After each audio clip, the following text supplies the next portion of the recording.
सुबह के 7:30 बजे जब निधि स्कूल के लिए तैयार हुई तो चुपके से ऊपर मम्मी के बेडरूम में गई। धीरे से डोर सरकाया तो देखा कि सारा सामान बिखरा पड़ा था। नीचे ड्राइंग रूम में आई। पापा सोफे पर बेहोश सो रहे थे। अपने रूम में आकर उसने अपनी गुल्लक में से 50 रुपये निकालकर पॉकेट में रख लिए। बैग उठाकर स्कूल बस पकड़ने के लिए निकलने लगी तो सरोज आई। बोली, निधि बेटा, आलू का पराठा बनाया है, खा लो। निधि ने मायूस नज़रों से सरोज आंटी को देखा और बोली, नहीं आंटी, भूख नहीं है। सरोज ने ज़बरदस्ती टिफिन उसके बैग में डाला। निधि स्कूल के लिए निकल गई। सरोज सोचने लगी, बेचारी छोटी बच्ची, साहब और मेम साहब के रोज़ के लड़ाई झगड़े से इस 13 साल की उम्र में कितनी बड़ी हो गई है।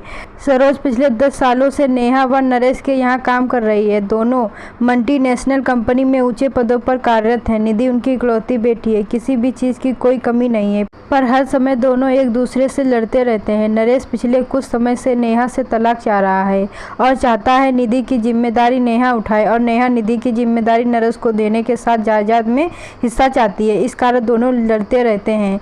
बच्चे की जिम्मेदारी कोई नहीं लेना चाहता, इसलिए दोनों एक दूसरे के लिए अपशब्दों का इस्तेमाल करते। बेचारी निधि स्कूल से घर आकर अपने कमरे में दुबक जाती है, लेकिन सरोज आंटी से ही बात करती है। रोज की तरह नेहा और नरेश ने नाश्ता अपने अपने कमरे में किया और ऑफिस के लिए निकल गए।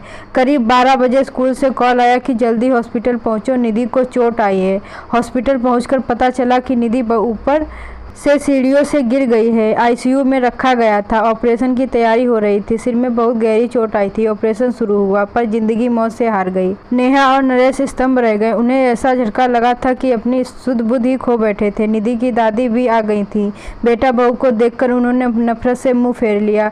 पूछताछ हुई। टीचर, स्टूडेंट सभी के बयान लिए गए। यही पता चला कि बैलेंस बिगड़ने से नीचे गिर गई। तेरवा निपटने के बाद नरेश ने अपनी माँ को रोकना चाहा, पर उन्होंने आंखों में आंसू भरकर कहा, तुम दोनों की खुदगर्जी और जिद मेरी पोती को खा गई। मैं उसे अपने साथ ले जाना चाहती थी, पर तुम दोनों ने उसे अपने अहम का मोहरा बनाकर उसकी जान ले ली। तुम दोनों को मैं माफ़ नहीं कर पाऊंगी, या कहकर माँ चली गई। सरोज तब से सदमे में थी कि उसके जैसे तैसे होश। नरेश और नेहा से कहा, मेम साहब, मैं अब यहाँ काम नहीं कर पाऊंगी। इस घर की दीवारें मेरी निधि की सिसकियों से भरी हैं। उसे मैंने कभी अपनी गोद में तो नहीं छिपकर रोते हुए देखा है।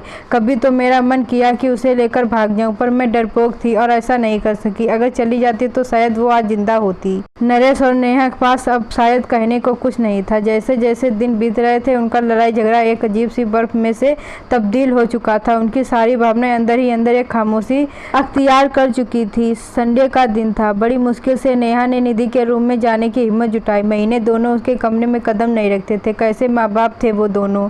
उनका रूम, उसका बेड, तकिया, उसकी किताबें, उसकी पेंसिल, पेन, स्कूल बैग सब वैसे ही रखा था। अलमारी खोली तो उसके कपड़े नीचे गिरे पड़े। उसका हल्का ब्लू नाइट सूट जिसे वह अक्सर पहना करती थी। नेहा रोते हुए अलमारी से सामान निकालने लगी, तब उसके हाथ में एक ब्लू कलर की डायरी लगी। उसने कांपते हाथों से उसे खोला। आगे के कुछ पेज फटे हुए थे। पेज 10 पेज टूटे दिल की दास्तां छोटे छोटे टुकड़ों में दर्ज थी। मम्मी पापा, मैं आपको डियर नहीं लिखूंगी, क्योंकि डियर का मीनिंग प्यारा होता है। पापा, आप मम्मी को कहते हो कि तुम्हारी बेटी, और मम्मी, आप पापा को कहते हो तुम्हारी बेटी। आप दोनों ये क्यों नहीं कहते कि हमारी बेटी। अगले पेज पर था, पता है जब मैं मामा जी के घर जाती, मामा मामी मुझे बहुत प्यार करते। मामी अनु जब प्यार से मेरा बच्चा कहती तो मुझे लगता कि क्या मैं प्यारी बच्ची नहीं हूँ।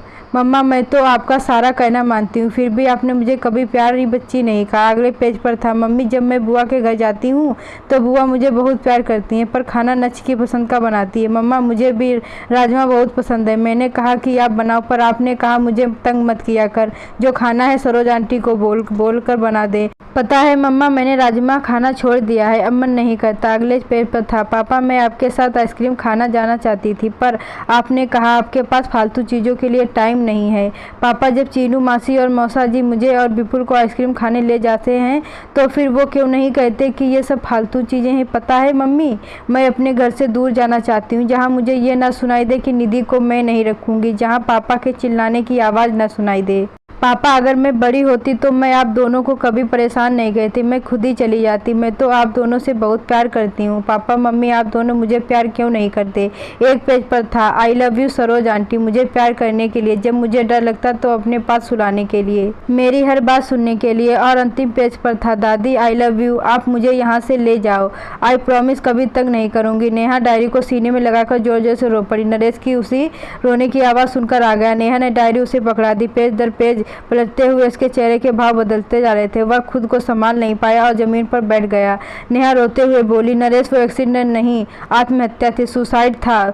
जिस रिश्ते को हम बोझ समझते हैं उसे हमारी निधि ने हमें आज़ाद कर दिया। नरेश, हम दोनों अपनी बच्ची को मार डाला। नरेश फूट फूट कर रो पड़ा। ये कहानी हर उस घर की है जहां माँ बाप बच्चों के सामने लड़ते हैं या घर टूट कर बिखरते हैं और उनका सबसे बड़ा खामियाजा बच्चे भरते हैं। अगर आप अच्छी परवरिश नहीं दे सकते तो आपको बच्चों को जन्म देने का कोई अधिकार नहीं। अच्छी परवरिश रुपए पैसे सुख सुविधाओं से नहीं होती। इसका मतलब यह है कि आप बच्चे की भावनात्मक ज़रूरत के समय उसके कितने करीब हैं। दोस्तों, आप लोगों को यह कहानी अच्छी लगी है तो वीडियो को लाइक करें, चैनल को सब्सक्राइब करना ना भूलें।